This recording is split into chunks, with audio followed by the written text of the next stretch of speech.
Bien le bonjour et bienvenue sur ma chaîne Au Boudoir de Candy Shy. Aujourd'hui on va faire une gazette 100% MM.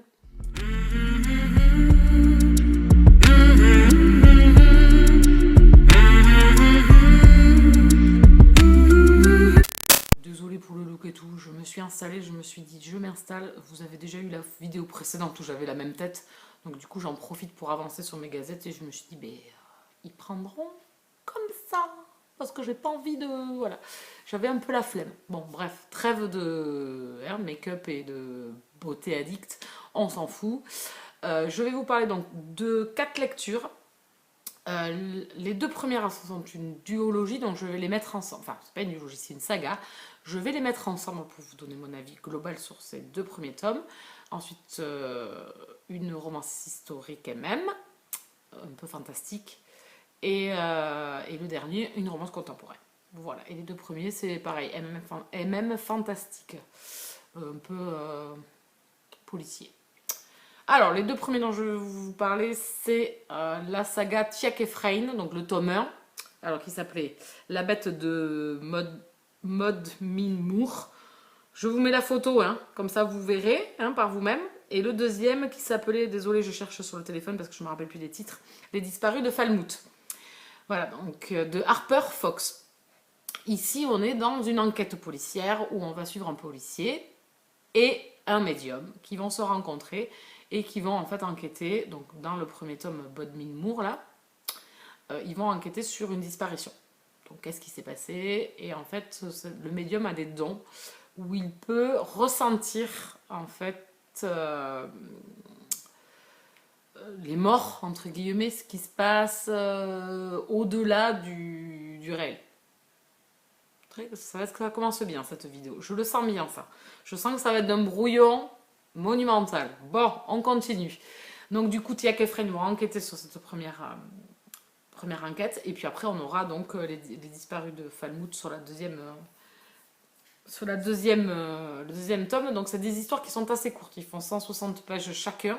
Donc ça se lit très très vite. On suit donc Tiak et Efrain dans leur enquête, mais également dans leur relation. Puisqu'au départ, quand ils vont se rencontrer, ils vont avoir une attirance l'un vers l'autre. Et donc du coup, ils vont apprendre à se connaître. Et au départ, c'est pas gagné, on va dire. Donc du coup, voilà, il y a tout ça. Au niveau du résumé, je vais m'arrêter là. Je ne vais pas trop vous en dire, parce que bon, chaque tome est différent, mais on a toujours le même fil conducteur, c'est-à-dire on va s'axer sur la relation des deux personnages et sur l'enquête qu'ils sont en train de mener, avec un côté paranormal quand même toujours dans l'enquête. J'aime beaucoup le principe. Voilà, j'aime beaucoup l'histoire comme ça où on va nous raconter une enquête. C'est assez rapide en plus, donc du coup c'est assez sympa à suivre. La relation est assez sympa. Sauf que je trouve que par moment, alors je ne sais pas si c'est dû, ça se passe en Cornouailles, donc en Angleterre. Est-ce que c'est les expressions anglo-saxonnes qui sont que j'arrive pas à piger? Est-ce que c'est au niveau des fois, c'est sur quand ils dialoguent tous les deux ensemble, des fois je comprends pas tout ce qu'ils se disent. Enfin, si je comprends, mais je suis obligée de lire la phrase deux fois, sur le ressenti qu'ils ont l'un envers l'autre. Donc du coup, je suis un peu perdue, et surtout sur la partie ressenti l'un envers l'autre, parce qu'ils ont une connexion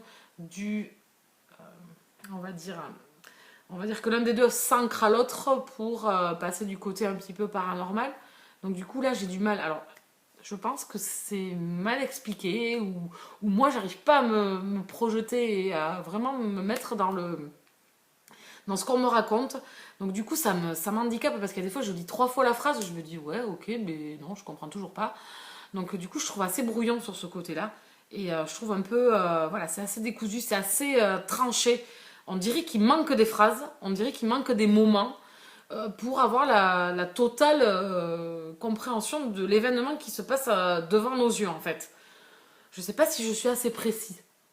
Donc du coup ça n'enlève pas que l'histoire est compréhensible, que j'arrive à suivre et tout ça, mais par moment je suis déconnectée de cette histoire et je suis totalement à l'extérieur et je comprends pas ce qui se passe en fait, de par l'écriture ou de par ce qu'on me raconte ou la projection qui se passe devant moi, je n'arrive pas à comprendre. Alors je sais pas s'il y a que moi, je suis pas la seule parce que je sais qu'il y en a qui m'ont répondu, j'en ai parlé quand j'ai fait mon book haul et je sais pas, alors ça reste une histoire assez sympa, Mais c'est gênant cette déconnexion. Donc je vais continuer parce que c'est des histoires courtes. C'est assez sympa, la relation évolue en plus entre les deux personnages qui sont assez différents l'un de l'autre.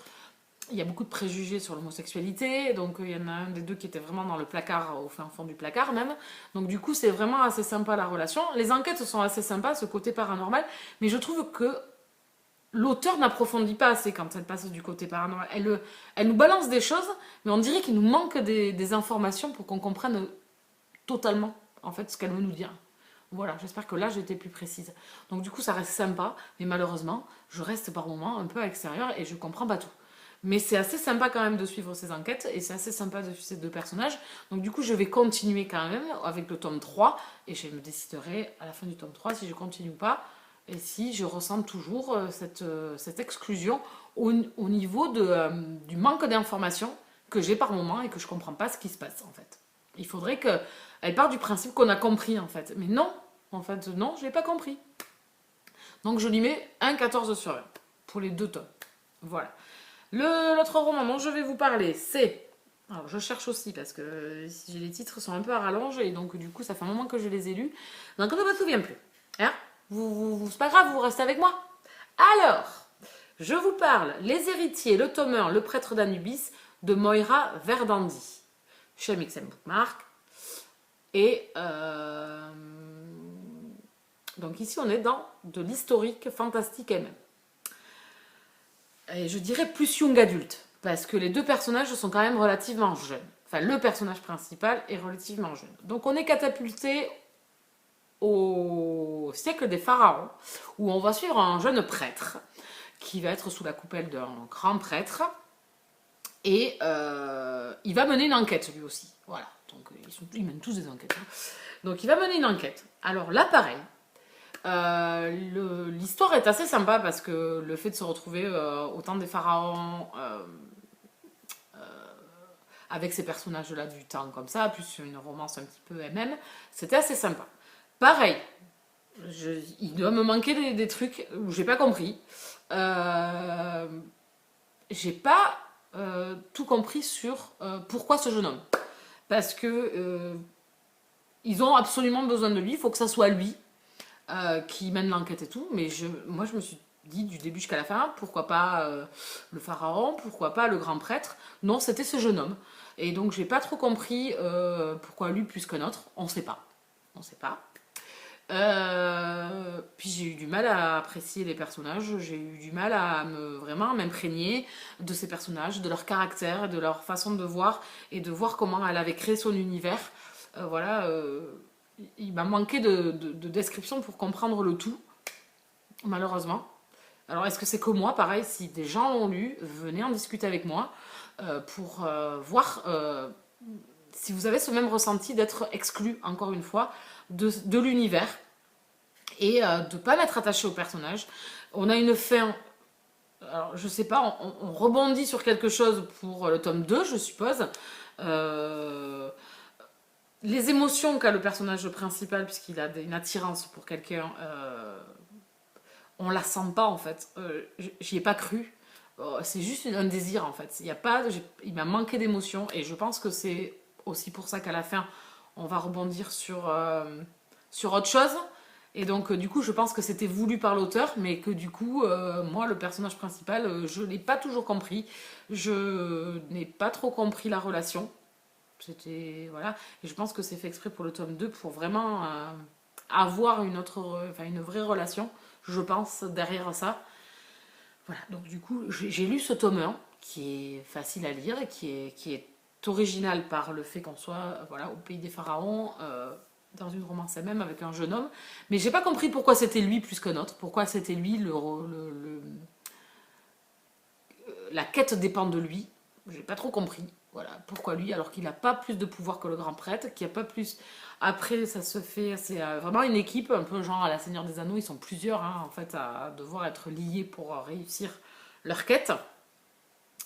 Mais du coup, je suis restée un peu extérieure et du coup, il me manquait aussi de comprendre le fonctionnement en fait, parce que je pense que l'auteur part du principe qu'on connaît un petit peu les us et coutumes, on va dire, de cette époque, et non, pas vraiment, hein, pas tout à fait quoi. Donc du coup, j'ai été un peu peu perdue, même si tout le monde connaît un petit peu les pharaons, de comment le principe et tout, j'ai trouvé... voilà, j'étais un peu perdue, et du coup je me suis pas attachée aux personnages, je me suis pas attachée à leur quête, j'ai lu pour lire et pour arriver jusqu'au bout, et quand j'ai eu cette fin, je me suis dit, what? Donc du coup je pense que c'est fait exprès pour amorcer un tome 2 avec le personnage principal qui va évoluer et tout ça, mais du coup je reste un peu sur ma fin, donc voilà, je suis restée un peu extérieure. Là aussi, donc là aussi je lui mets un 14 sur 20. Et le dernier roman dont je vais vous parler, toujours en MM, c'est Summer Loving de F.V. Estier. Aux éditions, en auto-édité, pardon, je vais y arriver. Donc je vous laisse regarder la couverture. Donc déjà la couverture m'a plu. Le fait que ça soit F.V. Estier. J'ai adoré Populiar, le tome 1. J'ai hâte du tome 2. Entre aparté, j'ai hâte du tome 2 qui doit sortir à la fin de l'année. J'ai trop hâte. En plus, elle nous tease un petit peu avec quelques bribes, des petits chapitres et tout, et puis des photos des deux personnages, enfin des dessins de deux personnages. Donc voilà. Et donc, du coup, j'ai lu aussi Blessure muette. Il me reste les autres romans à découvrir de cet auteur, mais je pense que je vais faire au fur et à mesure où elle en sort des nouveaux, parce que je serai peut-être plus à jour. Donc, du coup, j'ai hâte d'avoir Populaire le tome 2. Mais du coup, elle a écrit cet été cette petite histoire qui est assez courte. Je pense qu'elle doit faire dans les 200 pages. Qui est parfaite pour l'été. C'est un jeune homme en fait qui se cherche un petit peu, qui a besoin de vacances, et donc qui part dans un club, 100% pour les gays, donc il n'y a que des gays sur ce club de vacances, et donc du coup il essaye un petit peu de se déconnecter de sa vie de tous les jours, où il est très à cheval sur son planning, sur son rituel, sur son boulot, il fait passer ça avant tout le reste, et donc du coup sa mère aimerait bien qu'il voit autre chose et qui vit autre chose. Donc du coup, elle lui paye des vacances dans ce club de vacances. Et donc il part. Il décide de partir quand même si au début, bon, il grince un peu des dents. Et du coup, dans ce club de vacances, il va rencontrer quelqu'un. Et à partir de là, on va suivre leur romance, leurs 10 jours de vacances. Et en fin de compte, autant des fois, je vais vous dire, ouais, bah là, c'est allé un peu vite. Et bien là, pas du tout. J'ai trouvé ça, c'est bien amené, parce que les personnages savent m'exprimer leurs émotions au moment où ça se passe. Et du coup, on va passer ces 10 jours de vacances avec ces deux personnages. Et c'est un peu les romances qu'on aimerait toujours avoir en vacances quand on part, c'est-à-dire rencontrer une personne et vivre pendant 10 jours, pas d'amour et d'eau fraîche, mais presque quoi, de vivre des choses géniales. Et du coup, elle a réussi à m'embarquer dans son histoire avec Logan, donc notre héros qui part en vacances et qui rencontre Ravière. Et donc du coup, oui, je pense que ça se dit Ravière, je pense. Donc du coup, j'ai été vraiment embarquée. Alors c'est une histoire, c'est une histoire courte, effectivement, mais je trouve que elle est parfaite. En fait, là ici, ce qui m'a plu, c'est que j'ai pas trouvé toutes les choses que je pourrais dire des fois en disant ça va trop vite, l'histoire est trop courte. Et non, pas du tout. Je sais pas, elle a réussi à m'embarquer dans son histoire, à me trouver un début, un milieu et une fin qui me conviennent, qui se calent bien. Les événements arrivent très très bien les uns après les autres. Il n'y a pas de précipitation. Il y a juste un panel d'émotions au niveau de nos deux personnages. C'est explosif, c'est passionnel entre eux. Du coup, j'ai été totalement embarquée. Ça a été, voilà, je l'ai lu cet été. Ça a été parfait. Ça a été une lecture qui a été très rapide, bien évidemment. Une fois que j'ai commencé, j'ai eu du mal à m'arrêter. J'avais envie d'aller au bout avec Logan et Ravière. Et donc, du coup, ils m'ont emmené sur cette plage avec ces moments qu'ils ont partagés tous les deux. Et du coup, j'ai passé un très très bon moment avec ce récit. Comme je vous dis, qui est court, mais il y a tout dedans. Voilà, donc du coup, c'est encore réussi avec F.V. Estier. Ce roman vient juste d'être publié en papier. Enfin, là, il est sorti en papier. Donc, je pense que je vais me le procurer. Il est à 9 €, je crois. Pour un roman de... Oui, je sais pas s'il fait 150 ou 200 pages. Je ne saurais plus vous dire. Vous irez voir sur Amazon. Vous aurez en dessous, là, le lien. Pour aller sur Amazon directement, je vous mettrai le lien avec le titre du livre. Et vous n'aurez plus qu'à cliquer dessus pour aller voir le résumé et le roman dont je vous parle. Donc du coup, c'est une réussite encore pour moi, même si je vous dis, s'il y a des fois je vais râler parce que c'est trop court, c'est trop rapide, c'est trop précipité et tout, ici pas du tout. J'ai été vraiment agréablement surprise par cette histoire. Voilà, c'est parfait, ça a été parfait pour l'été. C'était un moment de détente, de plaisir, voilà, de sourire et de soleil et de plage et de vraiment une belle romance entre ces deux personnages qui sont assez touchants. Donc du coup, ça l'a fait. Je vous le conseille si vous aimez la romance elle-même. Après, Ça reste un roman court, mais moi, ça l'a fait. Je lui mets un 17 sur 20. On a fait le tour des 4 lectures dont j'avais besoin de vous parler. Donc vous voyez, c'était un peu plus en dents de scie. Ici, j'ai eu quelques loupés. Je vais laisser quand même une chance à la suite de Tiak Efrain. Peut-être que je laisserai une chance aux prêtres d'Anubis également, aux héritiers. Parce que c'est un tome 1 également, donc peut-être que tout l'univers n'est pas encore mis en place, que tout ce qui doit arriver à nos personnages n'est pas encore mis en place.